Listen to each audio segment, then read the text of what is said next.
Ça fait depuis 12 ans, 80 000 cigarettes, qu'en fait je pense maîtriser quelque chose alors qu'en fait je le maîtrise pas. J'ai fait de mon incapacité à arrêter de fumer ma liberté de fumer. 2 heures après, j'ai la tête dans la poubelle en train de chercher mes clopes. Allez David, t'es un putain de guerrier. Tu vas tout défoncer, tu vas signer comme un bâtard. Fume-toi une petite clope.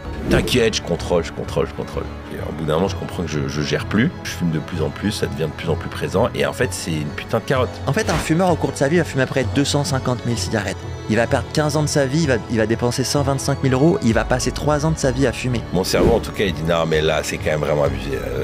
Là, l'embrouille, la dispute, c'est abusé. Va la fumer, ta clope. Et en fait, je fais, mais non. C'est tellement pervers qu'en fait, t'es capable d'aller chercher la dispute avec quelqu'un pour dire, ah ouais, c'est bon, là, je peux fumer, en fait.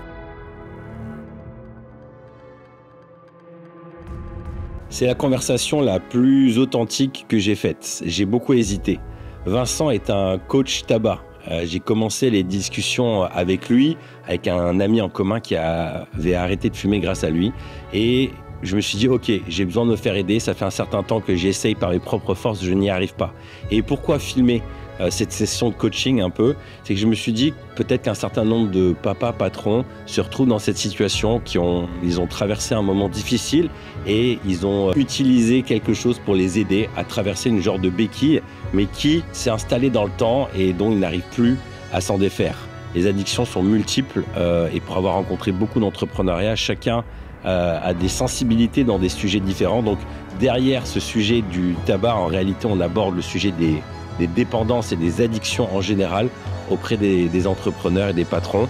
Vincent est une personne qui est très motivante, il sait très bien expliquer les mécanismes sans culpabilité pour nous aider à nous reformater le cerveau, reprendre le contrôle sur notre vie. Bon visionnage. Vincent, je suis hyper content de t'avoir, mais je suis un peu stressé, je t'avoue. J'ai beaucoup hésité parce que le sujet du tabac, c'est un sujet hyper intime en fin de compte. Moi, en plus, j'ai une éducation religieuse et mon père était pasteur protestant.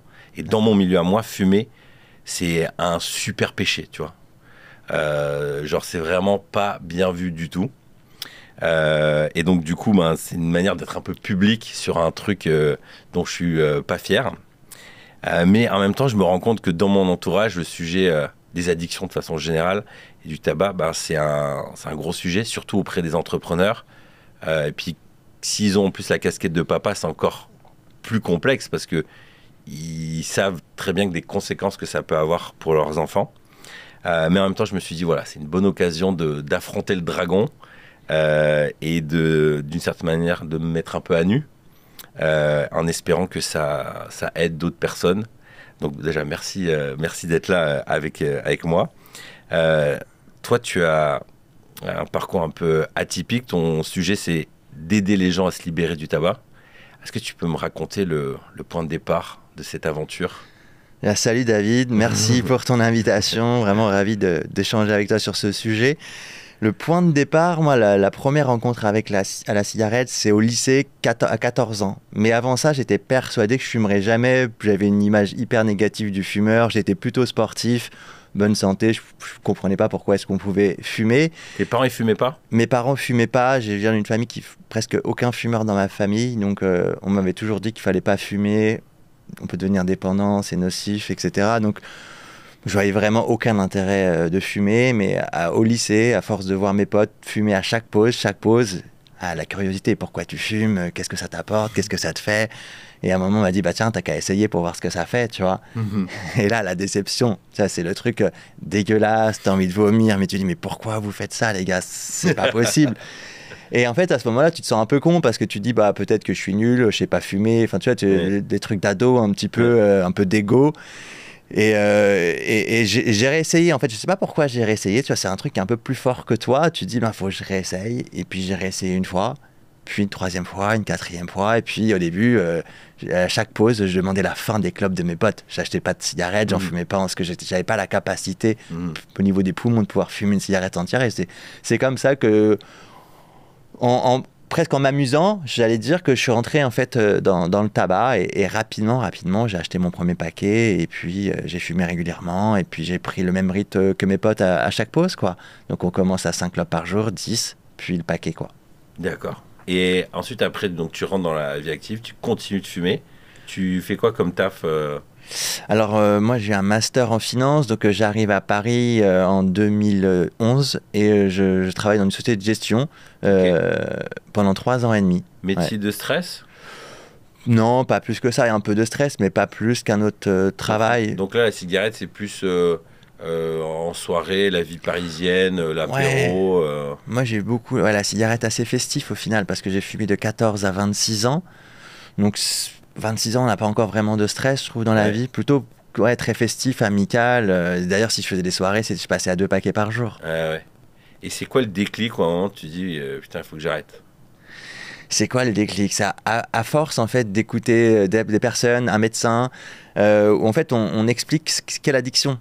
Et moi c'est ça, parce que moi pendant toutes ces années j'ai fumé 80 000 cigarettes. Moi j'étais persuadé d'avoir fumé ces 80 000 cigarettes parce que c'était mon choix, c'était ma décision. Et en fait quand on t'explique ce qu'est l'addiction, là tu prends une claque. En fait, là, je réalise que ça fait depuis 12 ans, 80 000 cigarettes, qu'en fait, je pense maîtriser quelque chose alors qu'en fait, je ne le maîtrise pas.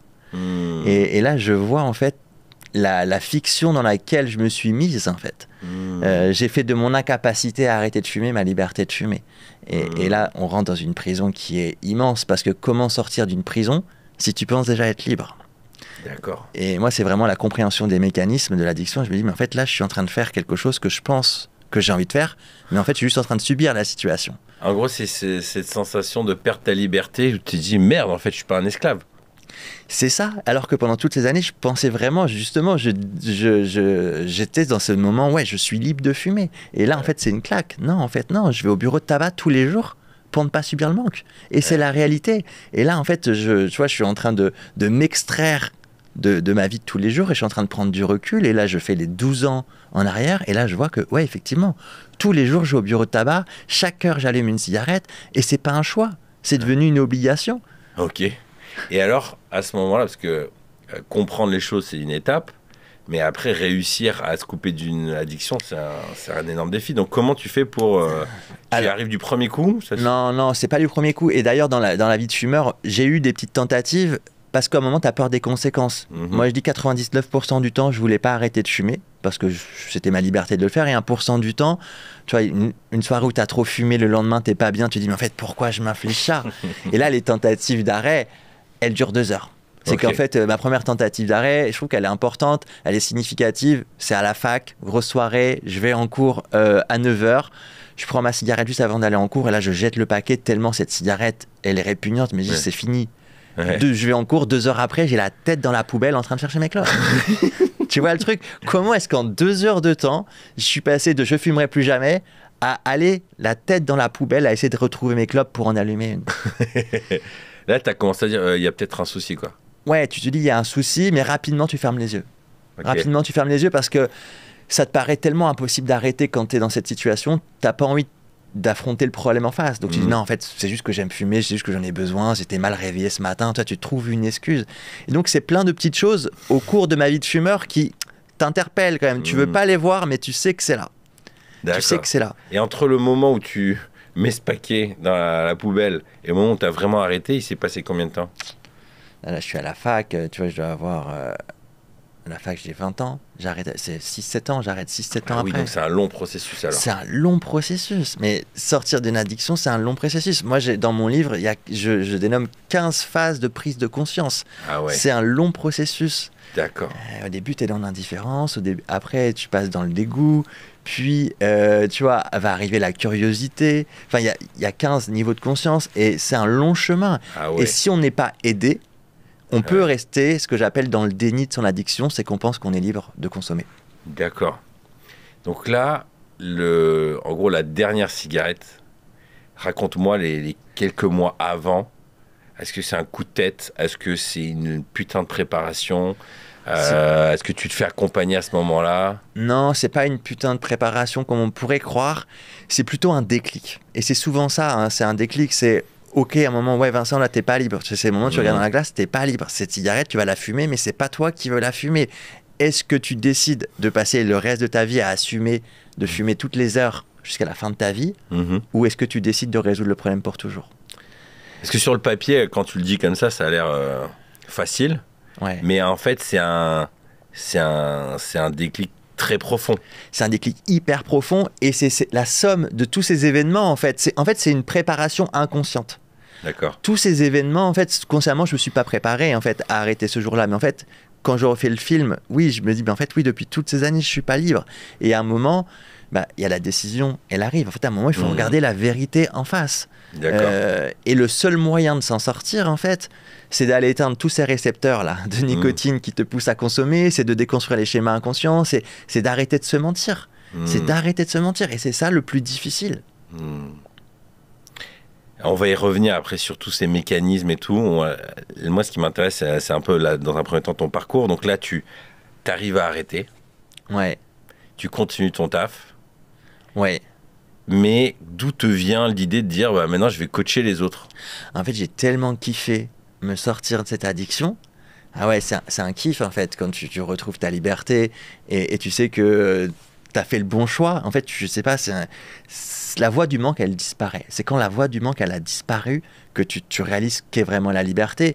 Et là, tu vois tes potes autour de toi. Tu vois aussi quelques membres de ta famille qui fument. Tu as juste envie d'une chose, c'est de les amener avec toi. Parce que tu sais qu'ils sont en train de se détruire pour rien. Tu sais que la cigarette, en fait, leur apporte un faux plaisir éphémère. Tu sais qu'en réalité, elle ne les rend pas heureux parce que j'étais à leur place. Et je sais dans quel déni on est. Tu as juste envie d'une chose, en fait, c'est de les aider. D'accord, donc là, en gros, tu as envie de les aider. Et à quel moment tu bascules en disant, maintenant, je vais devenir coach, je vais aider, tu te formes, comment ça se passe? C'est en fait, l'addiction, tu te retrouves face à la problématique, tu veux aider des gens qui ne veulent pas être aidés. C'est ça le problème de l'addiction. Comment aider quelqu'un qui ne veut pas être aidé? Et donc, pour le moment, en fait, au début, j'ai pas forcément l'idée de devenir coach, j'ai l'idée de vouloir aider mes amis. Et donc, en parallèle de mon travail, en fait, je vais lire des bouquins et je vais bosser pendant plus d'1 an et demi, presque 2 ans, sur la création d'un coaching. D'accord. Voilà. Comment est-ce que je peux aider quelqu'un qui ne veut pas être aidé? Et le piège au début, mes potes, j'ai dit non, mais venez tester le coaching, c'est pas pour vous, c'est juste pour m'entraîner moi, vous n'êtes pas obligé d'arrêter. Ouais. Et en fait, ils ont tous commencé à arrêter les uns après les autres. Ah ouais. Et j'ai pris beaucoup de plaisir, parce que je me suis senti utile, et j'ai pris beaucoup de plaisir à faire ce nouveau job. Et c'est comme ça que, au moment où j'ai décidé de quitter mon job et d'en faire pleinement mon job. D'accord. Donc aujourd'hui, ton quotidien, c'est aider les gens à sortir de l'addiction. Oui, oui, c'est ça. Aujourd'hui, c'est ça. Et aujourd'hui, je le fais à travers les réseaux sociaux, je le fais à travers des conférences, je le fais à travers des accompagnements personnels, mais c'est mon quotidien. Et c'est du lundi au dimanche. Ce qui est dingue, c'est, moi, je trouve ça trop beau, ces histoires où, en fait, en anglais, il y a une phrase qui dit « Your pain is your message ». En fait, ta souffrance peut devenir ton message. Et en gros, tu as réussi à affronter un truc assez dur, incroyable, mais ça s'est transformé presque en une vision de vie, quoi. Complètement d'accord. Se libérer du tabac, c'est pas simplement sortir d'une addiction, c'est vrai qu'en fait, ça change complètement la vision de plein de choses dans la vie, parce que pour moi, gagner en liberté, et maintenant j'ai une nouvelle vision de ma vie, c'est pas de s'intéresser à ce que je veux, mais à pourquoi je le veux. Parce que pendant ces 12 années, je m'intéressais juste, je veux une clope, donc je fume. Mais je m'étais jamais intéressé, mais pourquoi je veux une clope? Et donc pour moi, gagner en liberté, c'est pas justement savoir ce qu'on veut, mais pourquoi on le veut, pas savoir juste ce qu'on pense, mais pourquoi on le pense, pas savoir ce qu'on fait, mais pourquoi on le fait. Comprendre les conditionnements. Ouais, comprendre les conditionnements. Et en fait, on se rend pas compte qu'il y a des événements extérieurs à nous qui vont agir sur le contexte, sur notre situation, et qui vont nous faire agir. Et ça, si on n'en prend pas conscience, à ce moment-là, en fait, on n'est plus libre. Et on pourrait l'élargir à tellement de sujets, en fait, ce conditionnement de plein de décisions qui ne sont pas le fruit d'une réflexion propre, mais juste de l'entourage ou même la nourriture, en fait. On pourrait avoir plein de sujets là-dessus. Qu'est-ce qui change une fois que tu arrêtes de fumer, tu n'as plus envie de fumer? Une des peurs que moi j'ai, c'est tellement présent maintenant dans la clope, c'est de dire mais je vais me faire chier à mourir. Tu vois, vraiment, c'est très con de le dire comme ça, mais je pense qu'il n'y a que les fumeurs qui peuvent comprendre ce truc-là, c'est que ça devient c'est le compagnon de route omniprésent, quoi. Donc ta vie avant, après. Parce que je sais que tu as aussi une approche très holistique, toi, avec le sport, l'alimentation. Qu'est-ce qui change entre le Vincent avant, après? Bah en fait, ce qui disparaît, ce qui est vraiment incroyable, et ça, on a l'impression que c'est inimaginable en fait quand on est fumeur, c'est déjà, pour moi, le truc essentiel, c'est que la voix du manque là, elle disparaît. Okay. Et en fait, ça t'apporte un apaisement, de la sérénité, du calme. Le sentiment de s'ennuyer, en fait, il existe parce que le manque existe. Et donc, la cigarette, en fait, elle vient combler un vide qu'elle crée. Et donc, c'est une fausse croyance de penser quand la cigarette, elle nous apporte quelque chose de positif et qu'elle nous permet de ne pas nous ennuyer. Okay. On a cette vision-là parce qu'on est dans l'addiction. Mais une fois qu'on en sort, une fois qu'on est sevré, et ben, en fait, c'est ce que je dis, en fait, on retrouve son état initial. Et avant de commencer à fumer, tu n'avais pas besoin de fumer, en fait, et tu t'ennuyais pas. Et en fait, c'est cette vision-là qu'il faut avoir. En fait, c'est un chemin à sortir de l'addiction, c'est aller vers cet état initial où tu vas être pleinement heureux parce que le manque n'existera pas et tu n'auras plus ce sentiment de t'ennuyer. Ton cerveau, il va plus s'arrêter. En fait, quand on est addict, c'est comme si on avait une horloge dans la tête qui nous arrêtait toutes les 3/4 d'heure, toutes les heures, en fonction de notre degré de l'addiction. Et donc, nous, on croit que la cigarette, à ce moment-là, elle nous aide. Non, en fait, c'est juste qu'on doit y aller parce qu'on est en manque. Et ça, en fait, c'est sortir de l'arrêt du tabac pour aller à la destination où tu vas redevenir un mec complètement normal, en fait, qui n'a plus besoin de sa cigarette pour se sentir bien. Et effectivement, après, on a envie de se faire du bien. C'est-à-dire qu'on a envie de se remettre au sport, on a envie de mieux manger, on a envie de prendre soin de soi. Parce que quand on est dans la dépendance, on sait à quel point on se fait du mal avec cette cigarette. On dit que ça sert à rien de faire du sport. On dit que ça sert à rien de bien manger. Parce que de toute façon, vu tout le mal qu'on s'inflige, pourquoi est-ce que j'irais faire des choses en complément? C'est autant y aller à fond, quoi, quasiment. Autant y aller à fond. Autant y aller à fond. Moi, alors, avant que je te rencontre, j'avais une croyance.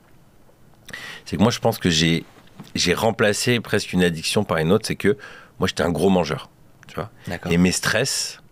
à chaque fois dans le travail, moi j'ai monté une entreprise, c'était beaucoup de commercial, beaucoup de gestion de problèmes, tout ça. Tu passes ta vie à gérer de la merde en gros, même si c'est passionnant parce que tu construis quelque chose. Et à chaque fois je me disais putain, ce matin j'ai pas envie de me lever, allez un petit croissant, ensuite putain là gros appel, allez je vais aller m'acheter un truc.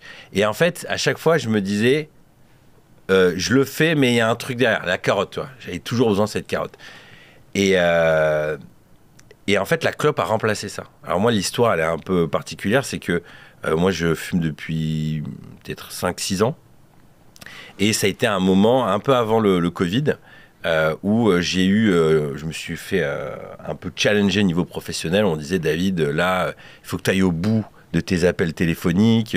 En tant que commercial, il faut rien que tu lâches.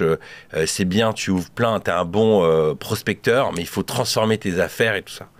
Et moi, j'avais pas envie de le faire, mais vraiment pas envie, parce que c'est toujours très fun quand tu quand tu rencontres quelqu'un, tu le chauffes sur un projet, puis après, il faut transformer l'essai. Et là, tu rentres dans le détail, tu t'es obligé parfois un peu de pousser.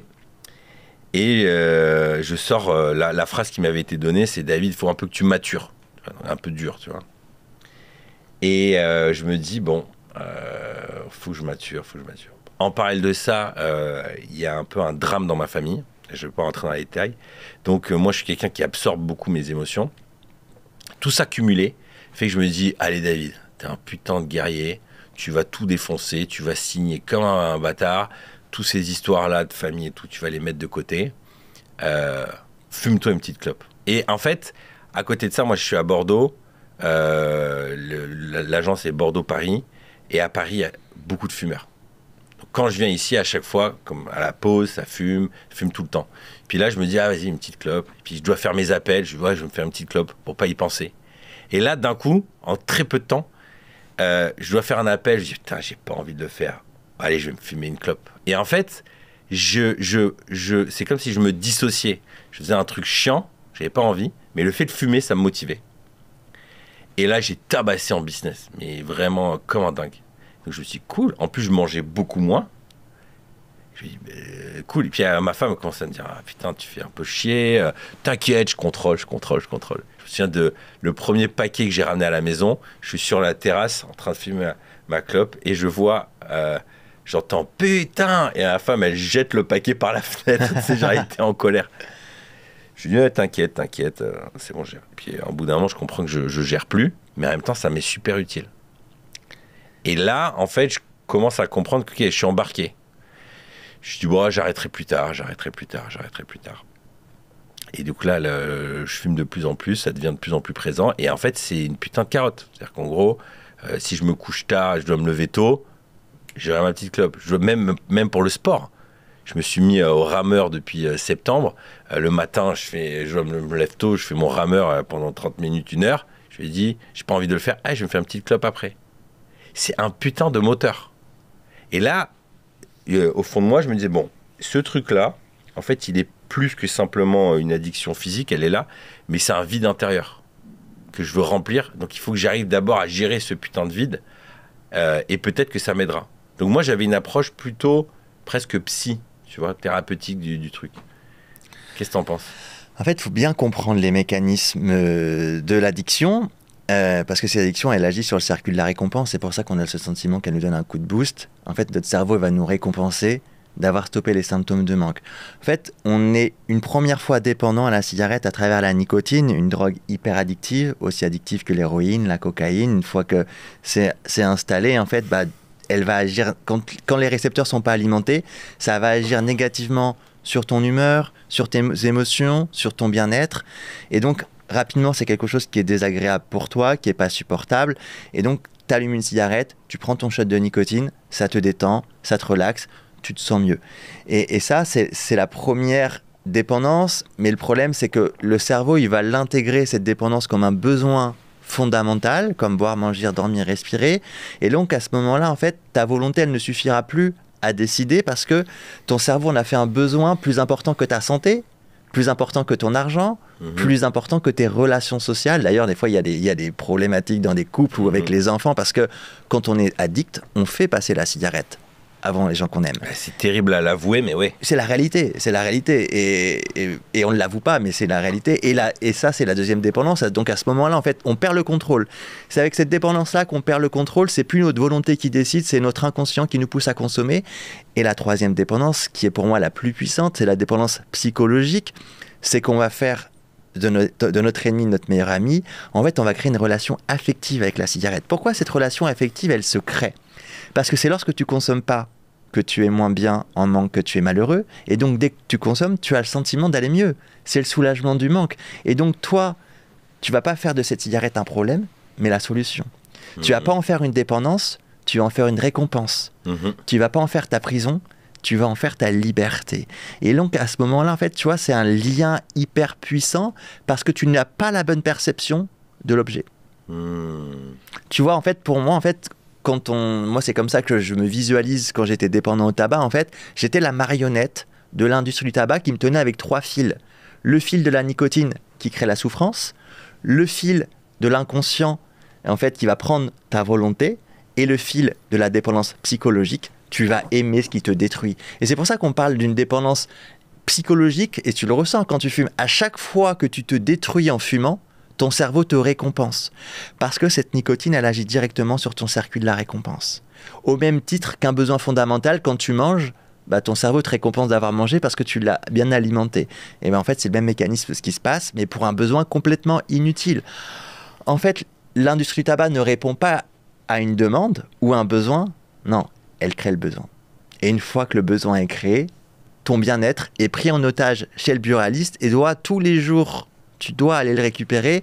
Et ce qui est pire, c'est plus tu es conscient que c'est nocif pour toi, plus tu es conscient que tu dépenses beaucoup d'argent, plus tu dois lui trouver des raisons d'exister pour protéger une partie de ton ego. C'est un cercle vicieux, quoi. C'est un cercle vicieux de dingue. De dingue. Plus tu fumes, plus tu as peur, plus tu as besoin de fumer. Waouh. Là, à un moment, tu parles du subconscient. On en parlait juste avant, cette différence entre les deux cerveaux qui communiquent. Ouais. Est-ce que tu peux m'en parler un peu plus?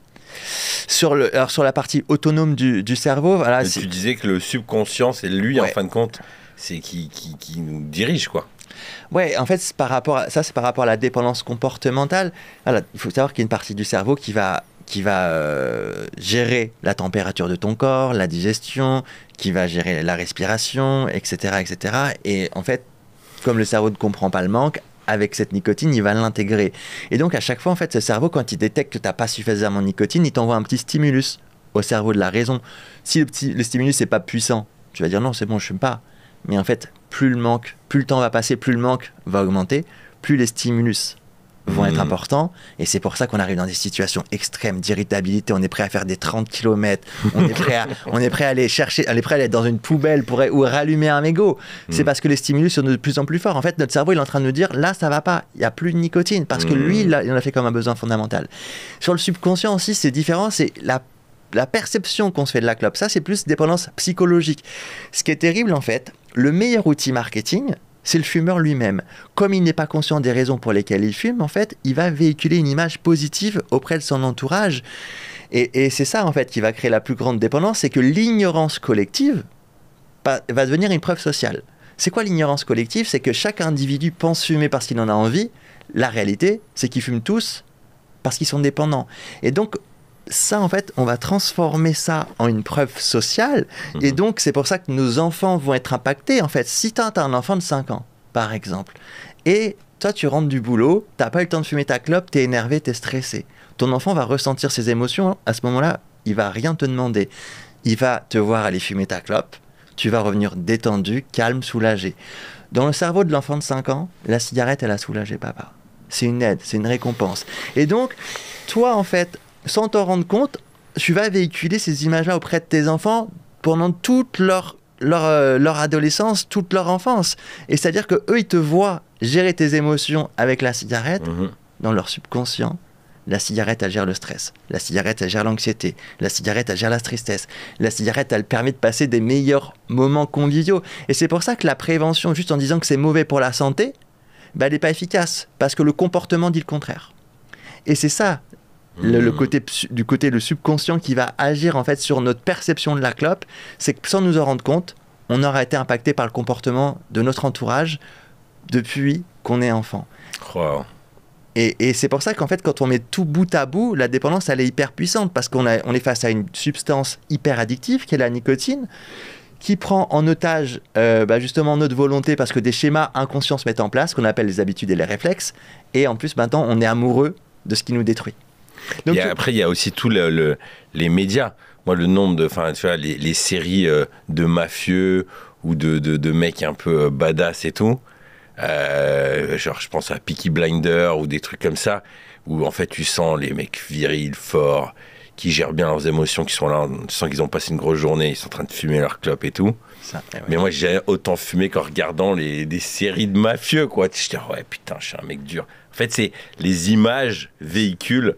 C'est un peu comme l'image du dessin là, c'est le mec viril avec son petit cigare et lui il pèse quoi. La force de l'image, elle est hyper puissante, on néglige, et d'ailleurs c'est pour ça que les entreprises investissent chaque année des milliards en marketing, peu importe que ce soit l'industrie du tabac, toute, on sait à quel point l'image en fait va impacter notre vision des choses, notre perception des choses.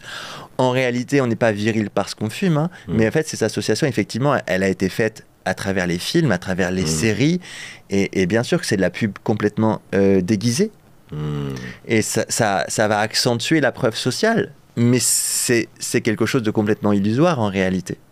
Mais c'est dingue parce que même en t'écoutant, tu vois, j'ai du mal à l'intégrer parce que tu sais, ces fins de journée ou des situations difficiles et tout, je suis là dehors en train de fumer ma clope.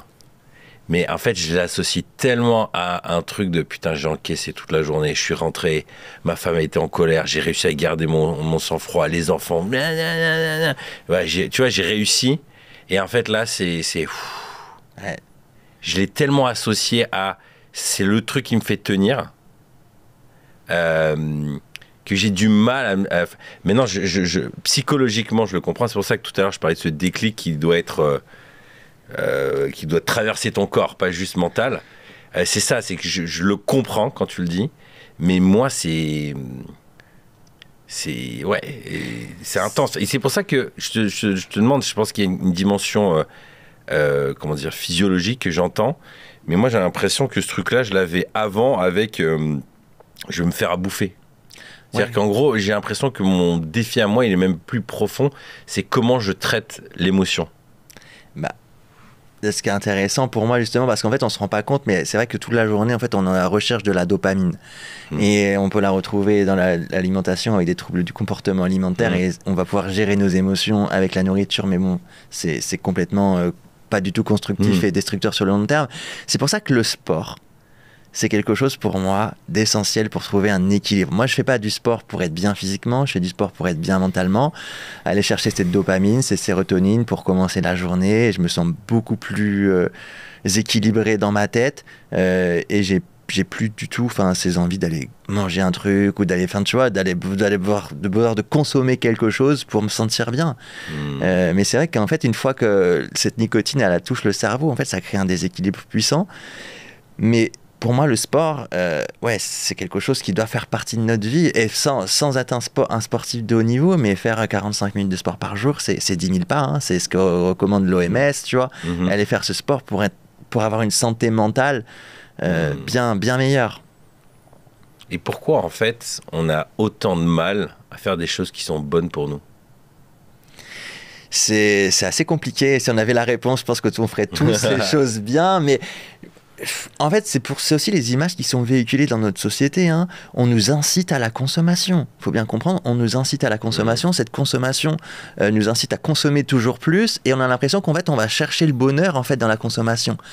Hey, les achats compulsifs, ça crée de la dopamine. Hein. La malbouffe, ça crée de la dopamine. La cigarette, ça crée de la dopamine. L'alcool, ça peut aller aussi chercher des choses. Et en fait, on va chercher ce bonheur, mais parce qu'on est influencé depuis le départ. Ce faux bonheur, en fait, dans des choses qui nous détruisent. Parce que pour moi, et on le verra dans le business, je ne sais pas si on peut aborder la question, mais l'addiction, c'est le meilleur allié pour un business. Bah oui. C'est génial. Les mecs n'ont pas besoin de signer un contrat, ils sont tous les matins au bureau de tabac. Moi, j'avais un abonnement à 300 balles par mois au bureau de tabac, en fait. Et ça a duré des années. Je ne sais pas combien est ton abonnement au bureau de tabac, mais en fait, tu ne le sais pas, tu as signé avec eux. Tu as signé avec eux. Et l'addiction, en fait, on le retrouve dans le secteur de l'industrie agroalimentaire, le tabac, l'alcool, les jeux d'argent. Mais maintenant, le truc qui est peut-être le plus addict, en fait, c'est les réseaux sociaux. Parce que ça crée aussi la dopamine, ça crée... Et donc, on est là parce qu'on est dans une société d'hyper-consommation et on fait tout pour influencer nos cerveaux à consommer. Tu l'as lu, ce bouquin, Dopamine Nation? Non, je ne l'ai pas lu, celui-ci. Et justement, c'est un peu une gourou du sujet. Et elle décrypte bien tout ça. En fait, c'est qu'on est devenu accro à la dopamine, mais dans plein de domaines, quoi. Et la cigarette, ça crée de la dopamine. Ouais, en fait, quand tu vas soulager le manque, en fait, ton cerveau, pour te remercier et pour s'assurer que tu vas recommencer la prochaine fois, en fait, il sécrète de la dopamine. Et c'est pour ça qu'on a cette illusion du plaisir. En fait, ce qu'on va confondre quand on est dépendant, quand on est fumeur, on dit « mais moi, je désire fumer parce que ça me procure du plaisir ». Tu vois, on est dans le schéma désir-plaisir. Ça, c'est l'illusion. Hein. Ça, c'est la fiction. La réalité, je souffre du manque, je soulage le manque. Et ça crée de la dopamine. Mais souvent, la dopamine, elle est plus associée au plaisir. Ok, t'as de la dopamine, c'est du plaisir. Mais pour moi, en fait, on va pas assez loin. Parce qu'il faut mettre un peu de philosophie, en fait, dans cette dopamine. Sinon, mettons-nous dans un lit et injectons-nous de la dopamine dans le bras et on dit qu'on est heureux. Tu vois, en fait, on peut aller chercher de la dopamine de manière ultra positive. Quand tu fais un projet dans ton travail et tu l'aboutis, en fait, tu vas te remplir de bonheur. Et moi, je pense qu'en construisant nos vies, en faisant du sport, en faisant des choses positif pour nous, on va aussi chercher de la dopamine, mais qui va être ultra positive pour le futur. C'est transformé. J'ai un ami, il me dit ça. Et en fait, la vie est presque faite d'addictions. Le but, c'est de choisir les bonnes addictions. Le sport, c'est une bonne addiction, par exemple. Ouais, alors le mot addiction, il faut faire attention parce qu'en fait, une addiction, c'est une définition qui est claire, c'est l'incapacité à contrôler son comportement tout en ayant conscience que ce comportement est nocif. D'accord, ok. Tu vois, c'est pas le bon terme, alors. C'est pas le bon terme, on pourrait parler de dépendance, par exemple. Voilà, si on boit du café, c'est pas nocif pour la santé, mais donc oui, c'est aller chercher les rituels, les habitudes positives et qui ne sont pas nocives.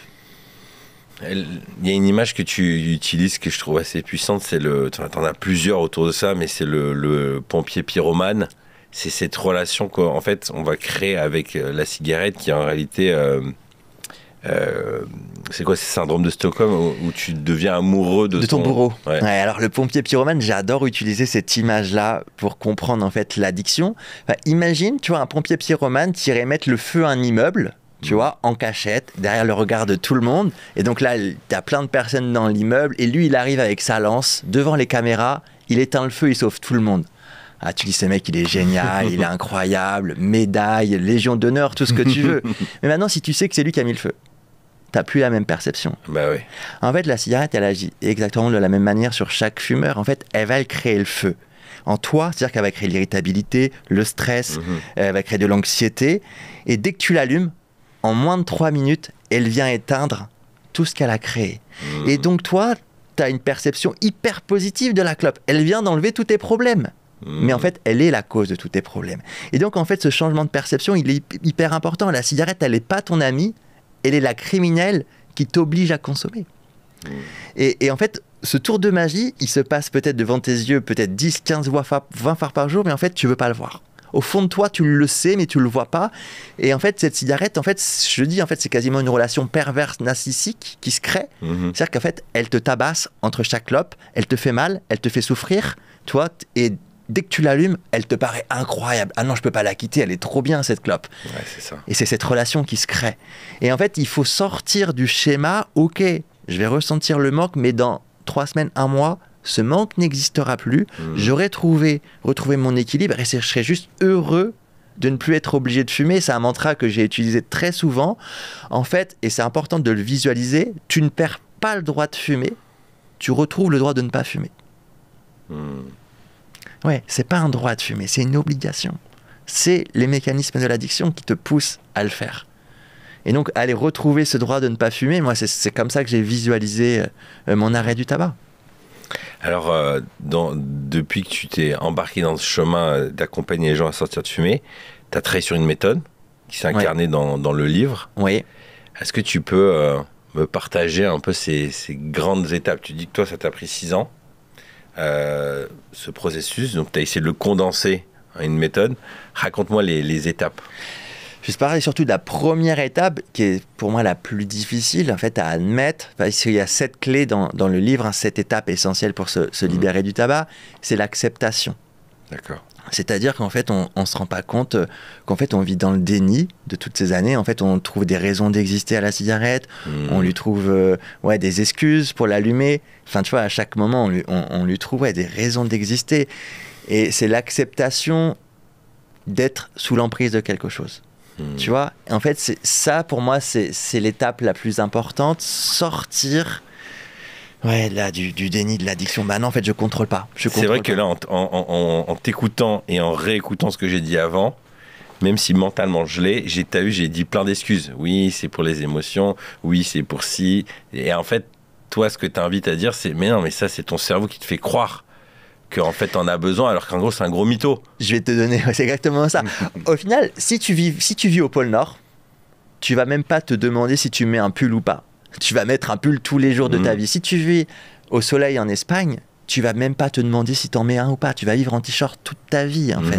Et en fait, c'est exactement ce qui se passe avec le réflexe de la clope. Tous les jours, tu te dis, bah non, je dois fumer. Parce que c'est comme si ton cerveau était au pôle Nord. Tu vois ce que je veux dire ou pas? C'est pour ça qu'en fait, à ce moment-là, on perd sa liberté parce que le manque existe. Et c'est pour ça que la pensée de fumer arrive dans ton cerveau. C'est pas parce que tu en as envie. C'est parce que ton cerveau a détecté le manque. C'est dingue de se dire à quel point, en tout cas c'est dur à accepter, qu'on se ment à soi-même. En fait, il y a presque un petit côté, tu vois, moi avec mon éducation chrétienne, on parle souvent des esprits ou du diable qui te parle, tu sais, cette arrière-pensée. Et là, ce serait presque imaginer de se dire, en fait, j'ai un petit diable qui s'appelle nicotine, c'est un gros mythomane, et en fait, il me fait changer toute la perception et il veut me trouver plein d'excuses pour continuer. C'est ça. Et les excuses, en fait, c'est l'industrie du tabac qui te les fournit depuis ton plus jeune âge, à travers la publicité, le marketing, à travers le comportement des autres fumeurs. En fait, la voix que tu entends, c'est pas la tienne, c'est celle de l'industrie du tabac. Mais avant, quand ils n'avaient pas tout ça, les gens, ils fumaient. Ils n'avaient pas la télé, ils n'avaient pas assez...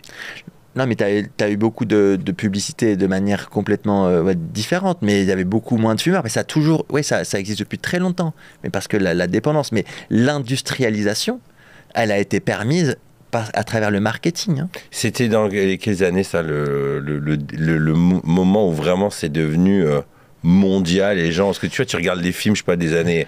sais pas si, je crois que même à l'époque, au service militaire, on te filait des paquets. Je sais pas quand ça a commencé à vraiment partir en latte, quoi. Après la Seconde Guerre mondiale, en fait, les US, dans leur plan Marshall, vont imposer à l'Europe des quantités de tonnes de tabac à acheter, en fait. Ah ouais? Ouais, ça, ouais, dans le plan Marshall, en fait, les US, et c'est à partir de là où le tabac est vraiment arrivé de manière industrielle en Europe, et ça s'est développé, et après, je crois que c'est dans les années 60 ou 70, parce qu'il manquait 50% de la population.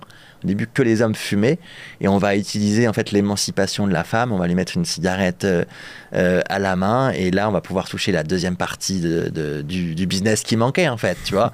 Et puis, depuis ces années-là, en fait, c'est les années folles du tabac, c'est les années 60, 70, 80. 90, après 91, il y a la loi E20 qui arrive, l'interdiction de la publicité. Et maintenant, en fait, ça continue. On n'a plus le droit de faire de publicité, mais comme je te dis, aujourd'hui, le meilleur outil marketing, c'est le fumeur lui-même, en fait. L'image de marque est tellement créée qu'il n'y a presque plus besoin, en fait. Ok, donc en gros, le vice du tabac, enfin, en tout cas, cette aventure, elle commence après-guerre, et c'est là où ça se répand partout. Et donc, parce que ce qui est intéressant dans ce que tu dis, c'est que c'est le marketing qui m'envoie les messages, qui me fait croire que ça va m'apaiser. C'est pas mon cerveau lui-même qui a inventé ça. Non, mais les deux sont liés, en fait. Les deux sont liés, en fait. À chaque fois que tu fumes, en fait, un fumeur, au cours de sa vie, va fumer à peu près 250 000 cigarettes. Il va perdre 15 ans de sa vie, il va dépenser 125 000 euros, il va passer 3 ans de sa vie à fumer. En fait, c'est hyper lourd. Et donc, 3 ans non-stop? Ouais, tu passes 3 ans non-stop de ta vie à fumer, en fait, quand tu fumes jusqu'à la fin, tu fumes, quoi. Et en fait, tu te rends pas compte que sur chaque cigarette, inconsciemment, en fait, tu dois te justifier ça. Ouais.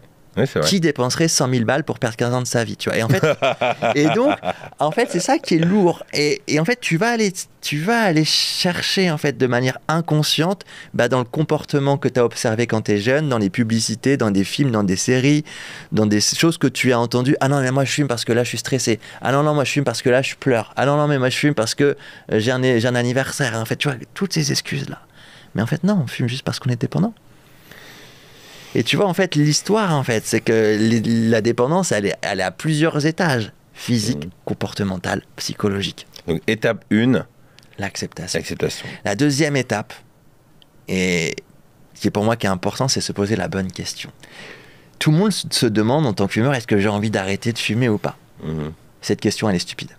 Quand t'es en manque, t'as envie de fumer. Quand t'es pas en manque, t'as pas envie de fumer.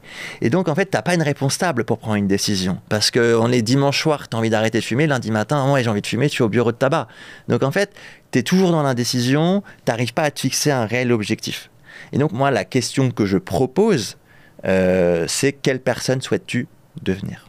Ok, aujourd'hui, t'es dépendant, t'as besoin d'allumer des cigarettes tous les jours pour faire face au manque. Est-ce que tu as envie de retrouver ta situation initiale?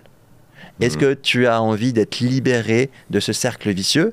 Et là, si la réponse, elle est oui, on va mettre en place une stratégie pour que tu atteignes cette personne. Et là, on va pouvoir avoir plus de détermination, on va avoir quelqu'un qui sait où il veut aller, et il sera plus dans ce cercle-là. Parce que c'est ça, la dépendance. On vit entre la culpabilité de fumer et la souffrance de ne pas fumer. C'est ça, c'est terrible. Je fume, je culpabilise, je fume pas, je souffre. Non, on va aller sortir de ce cercle vicieux et on va aller créer un cercle vertueux où tu seras pleinement heureux de ne plus être obligé de fumer. Wow. Ok, donc ça, c'est l'étape 2. Ouais. Et répondre à la question « Qu'est-ce que je veux devenir ?» Ouais, voilà. C'est ça. Et l'étape 3? L'étape 3, en fait, ça va être de déconstruire son addiction au tabac. Okay. C'est-à-dire... Voilà. C'est tout ce que je t'ai dit là. Tout ce que tu as dit. Toutes les excuses. Ouais, toutes les excuses. Moi, j'ai besoin de fumer parce que je travaille beaucoup. Moi, j'ai besoin de fumer parce que je suis quelqu'un d'anxieux. Moi, j'ai besoin de fumer parce que je suis stressé. Moi, j'ai besoin de fumer parce que j'aime la vie. Tout ça, en fait, toutes ces fausses excuses, on va aller les déconstruire une après les autres. Et on va aller faire un gros travail dessus. Parce qu'en fait, ce sont des croyances qui sont devenues des vérités. En fait, on va combler notre ignorance à travers des croyances, et c'est comme ça qu'on en fait des vérités, et donc il faut tout déconstruire. Ben non, en fait, la cigarette, elle me permet pas de faire des pauses. Non, je vais en pause parce que j'ai besoin de ma dose. Tu vois, en fait, c'est complètement déconstruire mon comportement. Ok, donc ça c'est étape 3. Ouais. Étape 4. En fait, on sait qu'on doit changer, mais on flippe. Ouais. Tu sais que tu dois changer, mais tu flippes. Peur de l'échec, peur de plus kiffer la vie, peur de s'ennuyer, peur de mal dormir, peur de grossir, peur d'être irritable. On va aller comprendre ces peurs. En fait, pourquoi la peur, elle existe ? Elle est là pour te signifier un danger. Mais normalement, il ne devrait pas y avoir de danger quand on arrête de fumer parce que c'est positif. Mais non, le danger pour le cerveau, c'est le manque. Et donc, en fait, on va aller changer en fait, sa perception du manque et on va essayer de transformer en fait, le manque pas comme quelque chose de négatif, mais plutôt comme quelque chose de positif parce qu'il va m'amener à la destination où j'ai envie d'aller. C'est marrant parce que j'ai des... tu vois, je commence ce travail depuis qu'on en a parlé. Et des moments, j'ai des fulgurances en mode mais non, mais en fait, j'en ai pas besoin. Et donc, je viens contrecarrer, tu vois, ces petites peurs que je viens en disant mais non, mais... Tu vois, genre prendre un petit café le matin sur la terrasse, il y a une peur de dire attends, mais c'est trop dommage, tu vois, et j'ai une petite fulgurance qui me donne la motivation de dire mais non, t'en as pas besoin, mais elle est tellement passagère qu'ensuite après ça prend le relais. Donc toi, ce que tu es en train de dire, c'est qu'il faut réussir tout doucement à comme créer un nouveau chemin neurologique de la contre-croyance, quoi. C'est ça, en fait, tu peux pas lutter contre la pensée. Parce que ton cerveau détecte le manque, donc la pensée de fumer va arriver. Mais en fait, c'est qu'est-ce que tu vas en faire de cette pensée ? Soit en fait tu dis bah non, en fait c'est la mienne et en fait oui, j'ai vraiment envie de fumer, donc bah tu vas y aller, ou soit tu décides de reprendre le contrôle. Non, cette pensée c'est pas la mienne, elle existe simplement parce que je suis en manque de nicotine. Mon envie ou besoin de fumer, en fait il est faux, je suis sous l'emprise, donc en fait c'est pas moi qui ai envie, c'est simplement, tu vois, mon addiction qui va me pousser, tu vois, en fait. Et ça c'est un vrai travail. C'est pour ça qu'en fait c'est important d'être aussi accompagné au quotidien pour faire ce travail, parce que si t'es seul face à toi-même, tu dis bah non, là, j'ai envie de fumer, je fume. Non, c'est pas une envie, c'est une emprise. Et là on va tout déconstruire. Donc là il faut réussir à se créer des nouveaux mantras, quoi. Ouais, des mantras, c'est ça, c'est exactement ça. Mais en fait tu passes ton temps à négocier avec toi-même alors. Ouais, c'est ça. Au début, ouais, c'est de la négo, et à un moment après, ça devient de plus en plus facile. Ouais, parce que moi, j'ai vraiment ces sensations, les moments où j'arrive à me... Je dis, allez, ce week-end, je fume pas, où j'arrive à tenir, mais je négocie tellement avec moi-même, et je cherche la moindre opportunité. Mon cerveau, en tout cas, il dit, non, mais là, c'est quand même vraiment abusé. Là, l'embrouille, la dispute, c'est abusé. Va la fumer, cette clope. Et en fait, je dis, mais non. Et tu sais, c'est genre, bring, bring, bring. J'ai l'impression qu'il y a un combat, quoi. Exactement. Et tu sais que c'est tellement pervers qu'en fait, tu es capable d'aller chercher la dispute avec quelqu'un pour te dire, ah ouais, c'est bon, là, je peux fumer, en fait. Ouais. Non, mais c'est dans les couples, c'est comme ça, en fait. Tu vois, ça arrive, en fait, tu dis, bah ouais, en fait, tu vas chercher l'embrouille chez le conjoint, chez la conjointe, pour te dire, ah non, je peux fumer, tu vois, c'est plus vivable, en fait, dans cette situation-là. En fait, on est prêt à tout, hein. C'est très, très pervers, l'addiction. Et moi, j'ai entendu on va revenir après aux étapes, mais je fais une petite parenthèse. J'ai un ami qui me disait, en gros, le problème, c'est la cigarette avec la combustion et toutes les merdes qu'ils foutent dedans, mais qu'en tant que tel, la nicotine n'est pas un souci. C'est-à-dire qu'en gros, si tu le prends avec en vapotant ou dans des chewing-gums ou quoi, en fait, c'est inoffensif pour le corps. C'est quasiment inoffensif, la nicotine, quasiment, mais quasiment. Ouais. Ce qui est dans la cigarette, tu retrouves 7000 substances. D'ailleurs, tu sais pas d'où elles viennent, hein, mais bon, il y a des substances. Il faut vraiment se poser la question, parce que dans la plante du tabac, il n'y a pas 7000 substances. On retrouve 7000 substances. Elles sont là soit pour te rendre accro, soit pour t'atténuer le côté rauque de la fumée. Enfin, c'est là pour te tromper au maximum. Et j'ai oublié ta question. Ma question, c'est l'impact de la nicotine. Est-ce que... Parce que moi, j'ai un pote, il m'envoie, à un moment que j'étais vraiment au taquet à 2 paquets par jour, un été, il m'envoie une cigarette électronique, il dit, vas-y, teste ça. Un super truc et tout. Je dis, tiens, je teste. Du coup, et un temps, j'ai basculé, il me dit, mais au moins, tu te ruines pas la santé. C'est ça. En fait, la nicotine, c'est la substance qui te rend dépendant, qui fait que tu vas consommer, mais c'est pas quelque chose qui est nocif. Et donc c'est pour ça qu'il faut séparer les causes et les conséquences. Et effectivement, si tu vas vers une cigarette électronique, tu vas garder la dépendance à la nicotine, tu vas garder la dépendance comportementale, les habitudes, etc. Et tu vas garder la dépendance psychologique, même tu vas souvent l'augmenter, parce qu'avant tu t'autorisais pas à fumer chez toi, mais avec la cigarette électronique, tu dis ok, dans le canapé, ça devient... Ah ouais, mais même dans le lit, moi j'étais... dans le lit, ouais. Genre... Donc, mais... Ouais, et donc, mais du coup, en gros, ce que tu es en train de dire, c'est que, ok, d'un point de vue santé, être dépendant à un chewing-gum, à la nicotine en tant que telle, en dehors de la cigarette, c'est pas nocif. Par contre, tu gardes ces comportements d'irritabilité et ton cerveau qui fait que dire, maintenant, maintenant. C'est ça, voilà. c'est ça. Et donc t'es pas libre en fait. Voilà. En fait, tu protèges un peu ta santé. Oui, mais tu vois, par exemple, on n'est pas libre de l'eau, on est obligé de boire. Ouais, parce que c'est un vrai besoin fondamental. Voilà, mais si je bois pas, si je mange pas, je peux être vénère. Donc d'une certaine manière. Tu vas mourir si tu bois pas. Oui, voilà. Si tu prends pas de nicotine, tu vas te sevrer. Ça va être irritant, ça va être frustrant, mais tu vas te sevrer. Il va rien t'arriver de grave. Parce que c'est pas un vrai besoin fondamental. Tu vois ce que je veux dire, la différence? Ouais. À l'instant T, ok. C'est un sentiment de besoin. Mais en fait, c'est une emprise. Et c'est pour ça que c'est important de complètement dissocier d'un vrai besoin, d'un besoin créé par l'industrie du tabac. Ok. Donc du coup, on en était à l'étape 3 ou 4. On a fait l'étape 4, en fait, tu vois, aller dépasser toutes ces peurs, en fait, qui existent, en fait. C'est un peu des forces invisibles qui sont là. Mais en fait, je sais que je dois le faire, mais je peux pas, en fait. Ok. Étape 5. L'étape 5, en fait, c'est pour ça que l'addiction, c'est une maladie, parce qu'en fait, qui est compliquée à gérer, parce que il n'y a que la personne en elle-même qui peut changer. Je peux te donner tous les meilleurs conseils. Si toi, tu décides pas de le faire, tu le feras jamais. C'est le désir de changer. C'est est-ce que tu as envie de rester esclave de cette addiction? Est-ce que tu as envie d'aller tout droit dans un mur? Tu vois, mais là, tout le monde te dirait non. Enfin, non, j'ai pas envie d'être esclave. Mais non, de là à... mais en fait, ce désir de changer, en fait... Il doit devenir plus grand. Ah, il doit devenir immense. Il doit y avoir quelque chose, en fait, ouais, moi, c'était quelque chose de répulsif. Je ne pouvais pas être contrôlé par quelque chose d'autre que par moi-même, en fait. Ouais. Tu vois, le désir de changer, le désir d'être libre.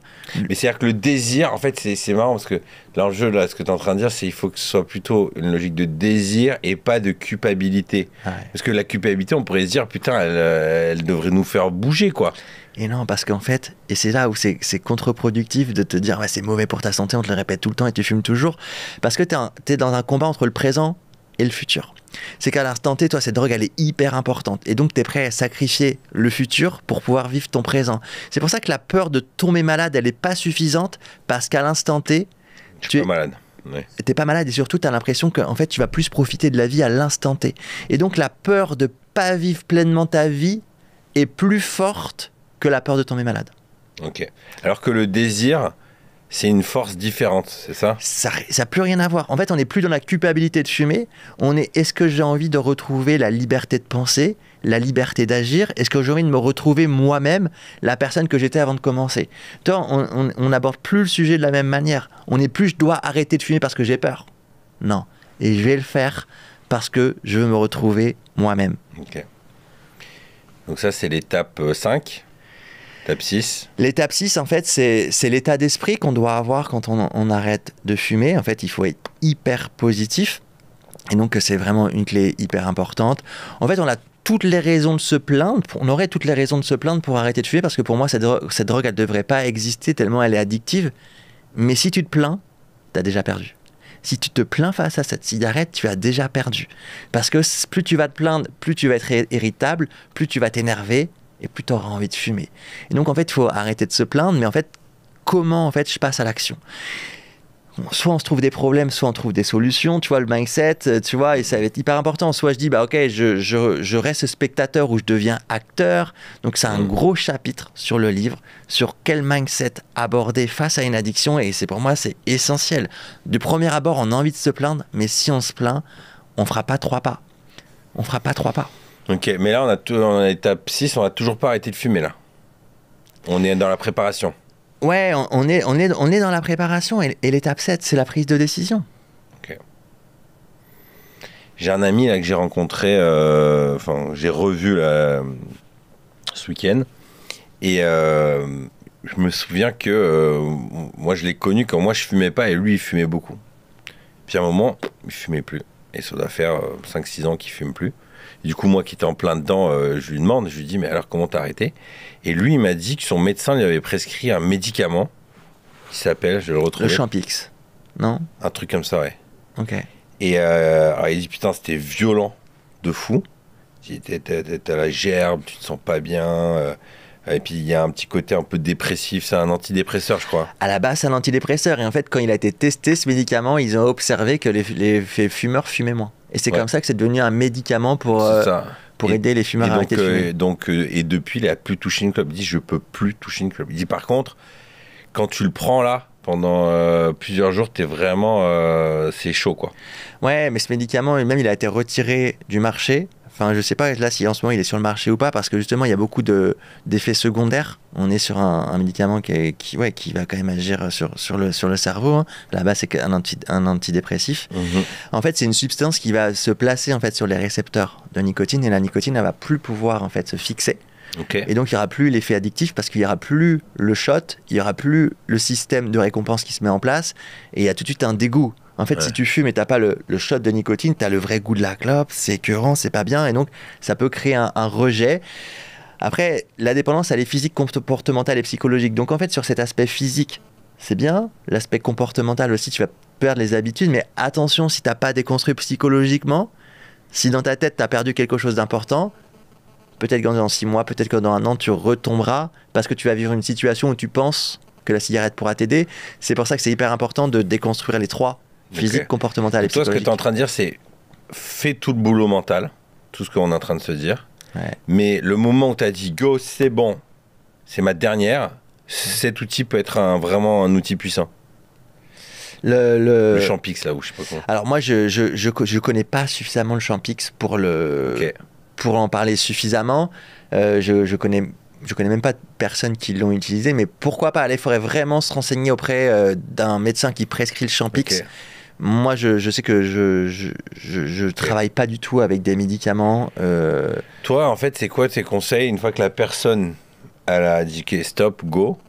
Maintenant, c'est quoi? On prévient l'entourage, on doit essayer de se maintenir, enfin, je veux dire, se créer une petite bulle, on s'enferme, tu sais, comme dans les films où le mec, on l'attache à un lit. Non, il faut surtout pas s'attacher à un lit. On peut éviter les premiers jours. C'est intense. C'est vraiment intense les 4-5 premiers jours. Okay.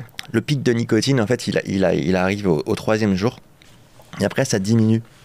Okay. Progressivement, au bout de 3 semaines, 1 mois, ça disparaît.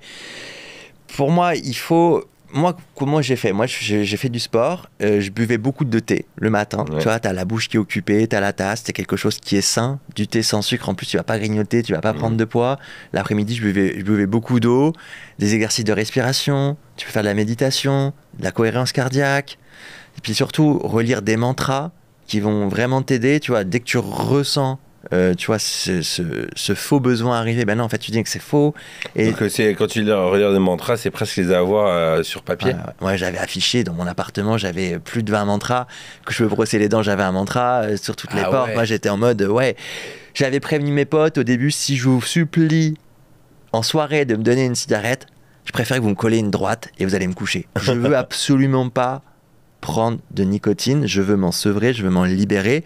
Je sais qu'en fait le manque va pouvoir s'exprimer à travers moi après de l'irritabilité, de la nervosité. À ce moment-là, c'est plus moi qui parle, c'est le manque. Donc s'il vous plaît, même si vous avez des clopes, même si je vous supplie, ne m'en donnez pas, vous allez me faire le plus beau des cadeaux.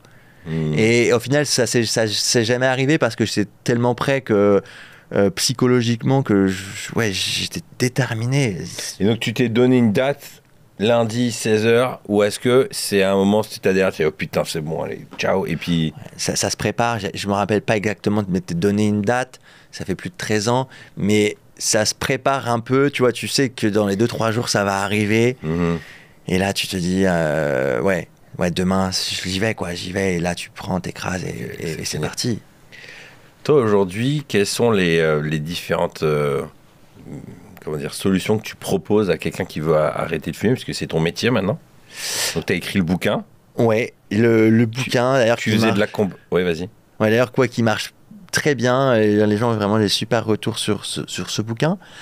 C'est une démarche très personnelle au final, sortir du tabac. Donc il faut que ça vienne de nous-mêmes, et le livre en fait va aider à faire ce chemin, parce qu'on va comprendre son comportement et on va pouvoir tout déconstruire.